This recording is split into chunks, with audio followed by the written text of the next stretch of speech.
أعوذ بالله من الشيطان الرجيم.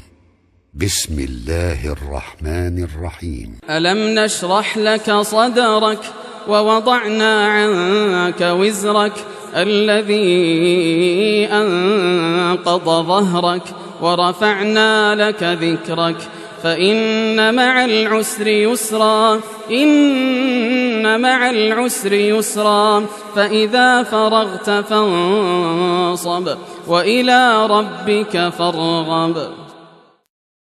بسم الله الرحمن الرحيم. الحمد لله حمدا حمدا والشكر لله شكرا شكرا على نعمة الإسلام وبالأخص نعمة الهداية والالتزام، وأصلي وأسلم على خير الأنام محمد بن عبد الله عليه خير الصلاة والسلام. All praise is to Allah and all thanks are to Him for the blessing of Islam and especially for the blessing of guidance. My brothers and sisters in Islam, Salamullahi alaykum wa rahmatuhu wa barakatuh. Inshallah, in this episode we're going to talk about patience. And even we're going to cover the definition of patience and also the types of patience. But before I start, we have to know that this aspect, which is patience, is very, very important for each Muslim. Because we have a long way to go to get to the Jannah. And without patience, it's going to be very, very hard to us. And also because the Prophet ﷺ has mentioned in Bukhari and Muslim, narrated by Abi Hurairah radiallahu anhu ardah, that the Jannah is surrounded by hardship and the hellfire is surrounded by desires. So for us to overcome the hardship, we have to have a lot of patience. And also this aspect is even more important for the students of knowledge.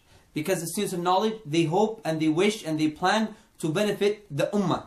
So without having enough patience, you can't do that. Especially if you're deciding to memorize a lot of hadiths or Quran or a lot of books of fiqh. And the definition of patience is حبس النفس على طاعة الله وحبسها عن معصية الله وحبسها عن التسخط من أقدار الله سبحانه وتعالى.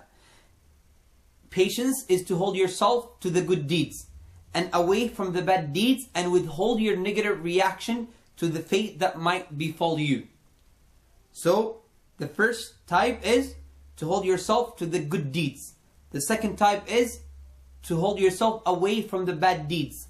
And the third type is to withhold your negative reaction to the fate that might befall you. And Allah subhanahu wa ta'ala, He asked Muhammad sallallahu alayhi wasallam to have patience after He told him that I have sent you this Quran. Why? Because without patience you cannot do the commands of Allah subhanahu wa ta'ala. And listen to what Allah subhanahu wa ta'ala says. أعوذ بالله من الشيطان الرجيم إنا نحن نزلنا عليك القرآن تنزيلا فاصبر لحكم ربك. He said, verily it's we who have sent down the Quran to you by stages, and therefore be patient to the command of your Lord. Subhanallah. And also, He said to everybody, including the prophets and us, says, وَاسْتَعِينُوا بِالصَّبْرِ وَالصَّلَاةِ وَاسْتَعِينُوا بِالصَّبْرِ وَالصَّلَاةِ وَإِنَّهَا لَكَبِيرَةٌ إِلَّا عَلَى الْخَاشِعِينَ. He said, and seek help in patience and prayer.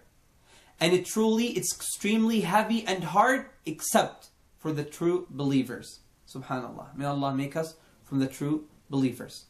And also Allah Ta'ala was telling us about what happened to the people or the prophets before us. And He said, أعوذ بالله من الشيطان الرجيم ولقد كذبت رسل من قبلك فصبروا على ما كذبوا وأوذوا حتى أتاهم نصرنا. Verily, many messengers were denied before you, Muhammad. But with patience, they bore the denial and they were hurt until our help reached them. Subhanallah. And this is for today, inshallah. And I ask Allah Ta'ala to guide me and you to having patience, inshallah.